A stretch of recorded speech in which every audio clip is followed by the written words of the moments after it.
Namaste, and welcome to Vedic Vidya. My name is Jeffrey Armstrong, Kavindra Rishi. Vedic Vidya is available exclusively on Citti Media English channel on Sunday nights at 7 p.m. IST. Our topic tonight is 10 Sanskrit words that reveal the essence of the Hindu Vedic world view.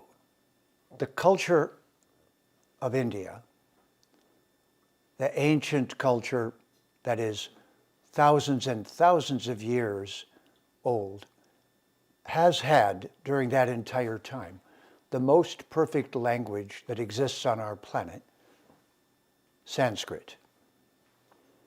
Sanskrit is the closest to a programming language that any spoken language has ever gotten.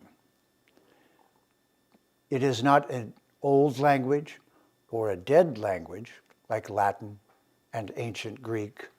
Instead, it is much more ancient and just as alive as it has been for tens of thousands of years. To understand the culture of India, to understand what Hindu actually means, one must have a vocabulary, and that vocabulary does not exist in the English language. So I'm going to share with you the 10 most important, most critical words in Sanskrit. Because most people find if someone asks them, what is Hindu, what is Vedic, whether they're from India or from outside, a new yoga practitioner or someone just trying to understand, they do not have a vocabulary in the English language. So the 10 words that I'm going to share with you, you need to write them down, write down their definition, try to memorize those definitions so that the next time someone says, what is a practitioner of the Hindu Vedic Dharma? You will begin, and now we begin, with the first word on our list. You will say that according to the Veda, everything that exists is resting upon and emanated from a realm of existence that is completely light, always luminous, where no time exists. It is immortal and inconceivable in terms of our normal material understandings. That realm, ready for the word, is called Brahman. B-R-A-H-M-A-N. Brahman. From the root bri, which means to shine forever. Our English word brilliant came from that word. That brilliance, that luminous quality is the basis of the realm of Brahman. So I'd like you to think there are two realms according to the Vedic culture and the Vedic knowledge. The first is Brahman, the realm of light that is always luminous, always shining. And according to the Veda, to the library of Vedic knowledge, everything that we experience here as existence is an emanation from Brahman. And we are also emanations from Brahman.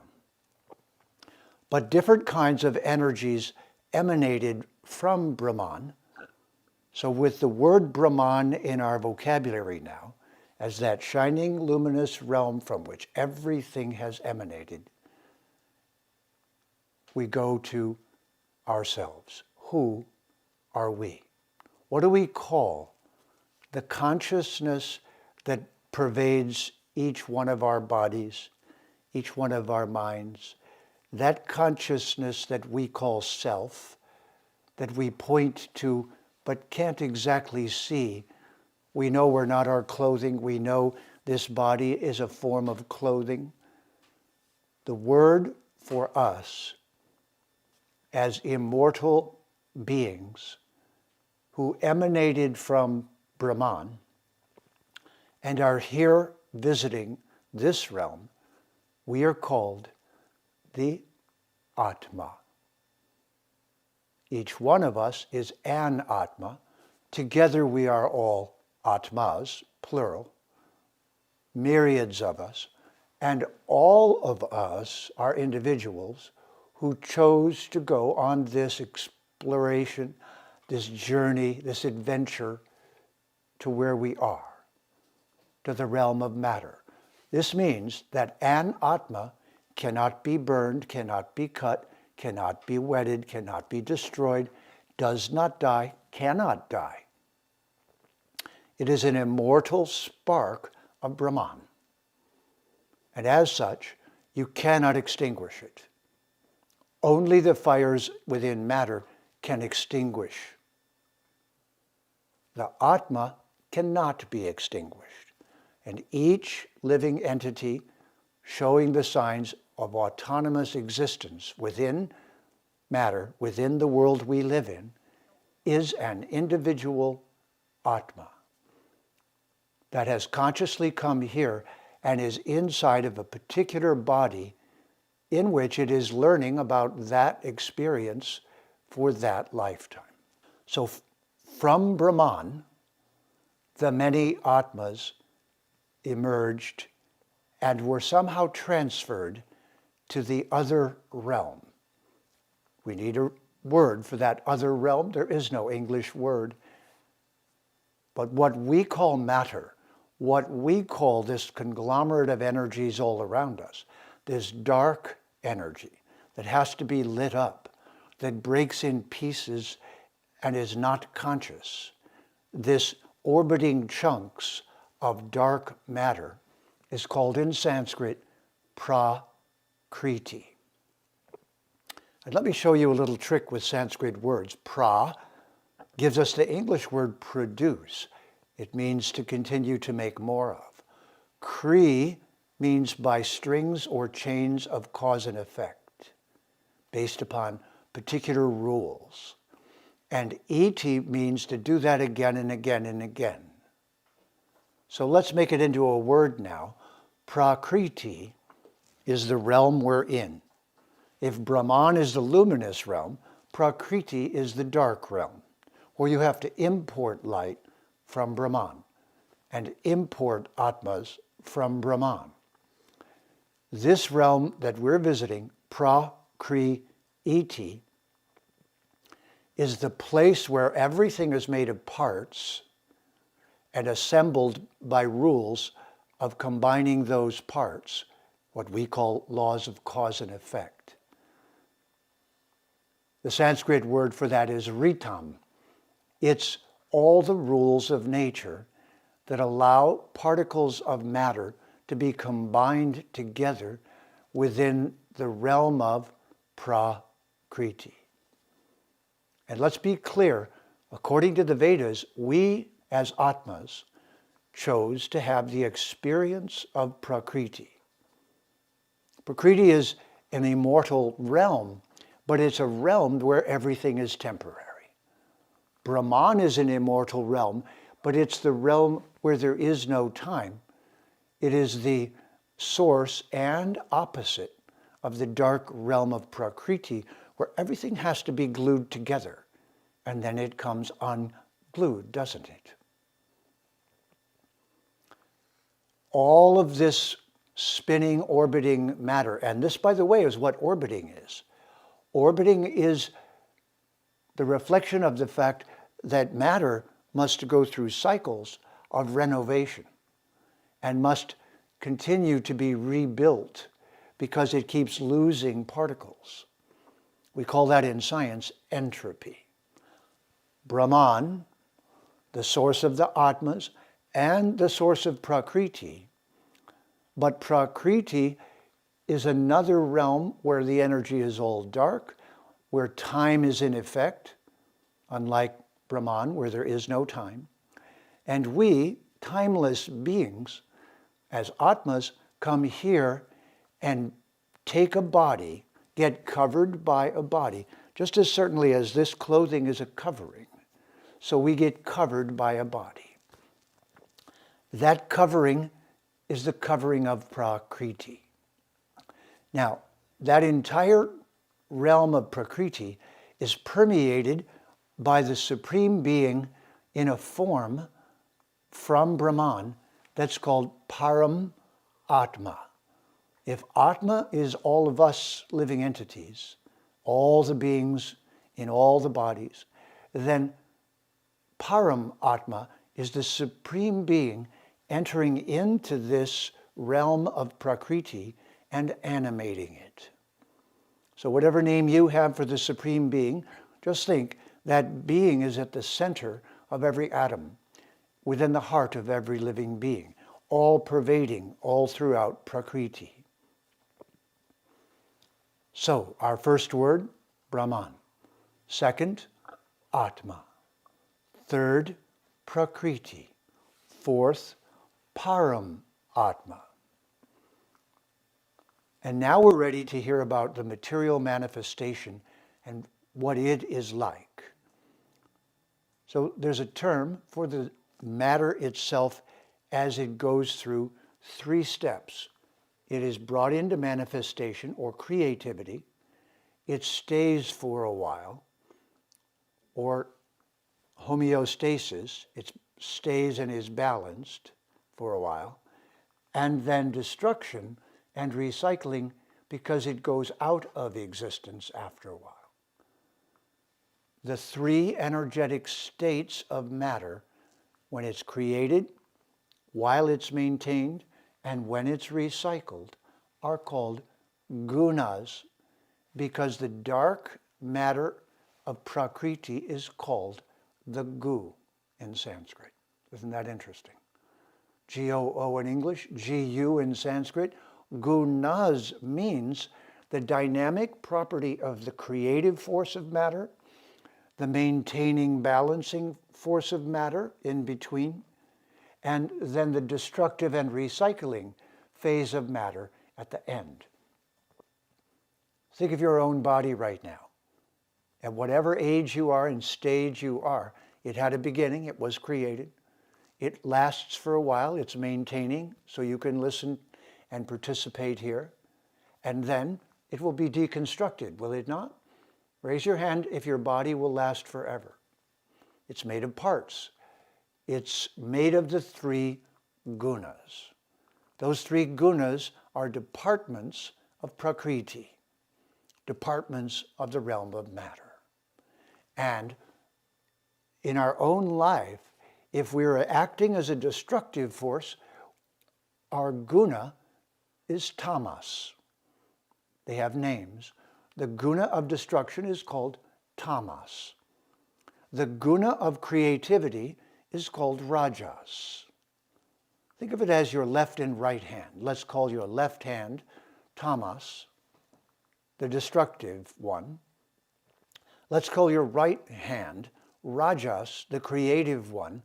And let's call the balance point in between sattva. 3 gunas. Sattva, where you work in harmony with nature. Rajas, where you work with the laws of nature in a selfish way to bring things into manifestation, and a creative way. And then tamas, when either nature destroys something or humans purposely do. So we say of Atmas, in their embodiment here in Prakriti, they're either in Sattva Guna, Raja Guna, or Tamoguna, Tamaguna. Or their activity is either balancing and harmonious with nature, sattvic, selfish and just for themselves as creativity and struggling to enjoy, rajasic, and destructive against the laws of nature and bringing things to an end, tamasic, the 3 gunas. Now we have Brahman, the realm of light, Atmas, all of us who have come from there to visit here. Prakriti, the place we're visiting, which is held up by a fragment of the Supreme Being called Param Atma. And here, everything is created, lasts for a while, and exits. Everything goes through Rajas, Sattva, and Tamas. Now, the next thing to understand is that everything here is made out of categories of matter. And you know those 5 categories: earth. Look around you. Everything around you has 5 components: chunks of earth, bits of water, fire, which is necessary for its transformation, air, which is the subtler particles of existence, and space, the mysterious energy that surrounds everything. Now, every body, every single body made of Prakriti, is constituted of 3 gunas, and it's got 3 doshas. It's either more like water and earth, kapha dosha. It's mostly like fire, pitta dosha, or it's mostly like air and space, vata dosha. We see these as the skinny, nervous, high-strung bodies. Those are vata dosha. As the carry more weight, curvaceous, smooth, live and let live bodies, kapha, water and earth, air and space. And as pitta, or the intense, pushy, driving, burning, energetic type. The pitta bodies are muscular, direct, forceful, athletic. The vata bodies are sensitive, refined, nervous, high-strung, a little colder in hands and feet. The kapha bodies are curvy, they're soft, easygoing, they're more mellow, they're more like the earth, they're deep sleepers. These body types and gunas are how we take care of our body, by knowing the guna of food, of substances, by knowing the dosha of our body, its engineering specifications. And so now, those are the 2 scientific words that are the basis of yogic medicine, of Ayurvedic medicine, of a medical system, really of all medical systems, which are the categories of matter. All chemicals, the elemental table, are part of the gunas and doshas. Now, our 7th word is what happens when Atmas come to the realm of Prakriti. Are you listening? Atmas, all the individuals from the realm of Brahman, come to the realm of Prakriti, supported by Paramatma, and dive into the Prakriti, which is run by the 3 gunas and the 3 doshas. Then, because the Atmas are immortal, they cannot die. So instead, they start at the lowest species of life and experience that, and then move up to the next, and then the next, like a classroom, like a university. Think of the universe as a university. And the term for us going from body to body, because we start at the most simple body in existence, experience that, move to the next. According to the Vedic library, there are 8,400,000 species of life. And we, as the Atma, go from one to the next, to the next, to the next. Here's the next word. It's samsara.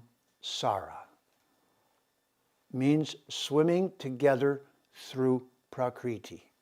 It means going through matter from life to life to life to life. To do what? To experience it. To learn the secrets of each department of it. So what if the entirety of existence was made by a brilliant divine scientist, Paramatma, within Brahman? So there's Brahman, all of us Atmas who came to have the experience of what? Prakriti, held up by Paramatma, experiencing the three Gunas, the creation, maintenance, and destruction, and the three doshas, the five elements combined into particular unique bodies through what? Repeated reincarnation. The word reincarnate, going back into the body, the meat, in English, is from samsara, the Atmas going from life to life to life. This is the basis of the Hindu Vedic culture. Now, this brings us to the next word, and that word is one you've begun to hear in the last 100 years especially, and it is yoga. Yoga means reconnecting back to Brahman. It means living in a human body and focusing our attention upon where we came from, because we've been here long enough to learn the lessons and experiences, and think of us as kind of intergalactic tourists who came here to learn. So yoga means to link back to Brahman, to create a link to where we originally came from. And when we perfect yoga, and yoga is not just the asanas, not just the breathing, not just what we do to our body, but a turning of our Atma back toward where we came from. The result of that yoga being effective, the result of us reconnecting to our origin and source, and remembering who we really are, Atmas from Brahman on an amazing adventure, we finally, through our yoga being perfected, achieve moksha.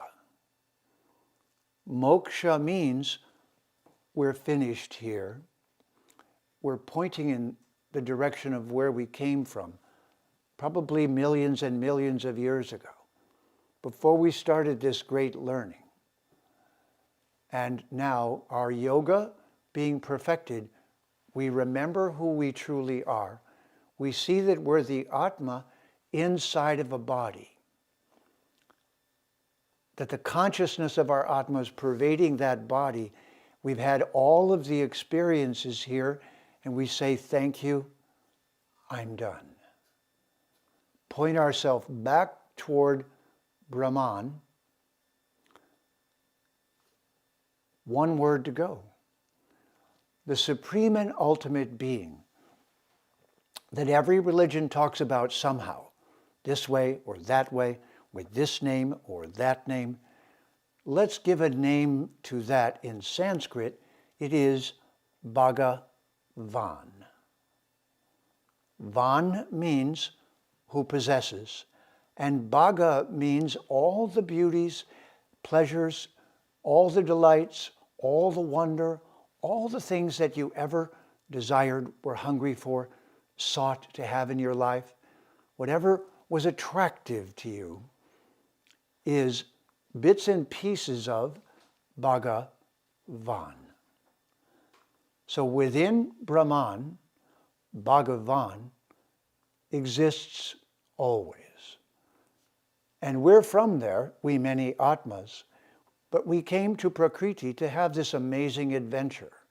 Prakriti's held up by Param Atma, the ultimate Atma, an aspect of Bhagavan. Here, everything runs based on the three Gunas, the three doshas, and this allows samsara, repeated births from life to life. When we're ready to reconnect to our source, we do yoga. The result of that yoga, successfully, we're unhooked from matter and resume our original identity, getting ready to go back and return to the embrace of that being who is responsible for all of this amazing beauty and science and reality. Bhagavan, the being who is the container for, source of, and manifestation of all reality. Thank you for listening to these 10 words. Incorporate them into your vocabulary. Memorize the definition and just practice describing the Hindu Vedic reality. Now this is the big picture view of who we are with 10 Sanskrit words. Vedic Vidya means shining the light of truth. Tune in to Vedic Vidya on Citti English channel Sunday night at 7 p.m. IST.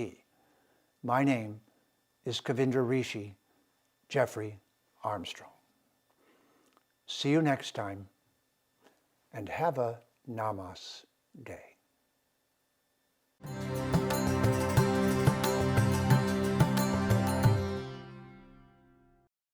Please remember to subscribe to us and switch on the notifications for this channel.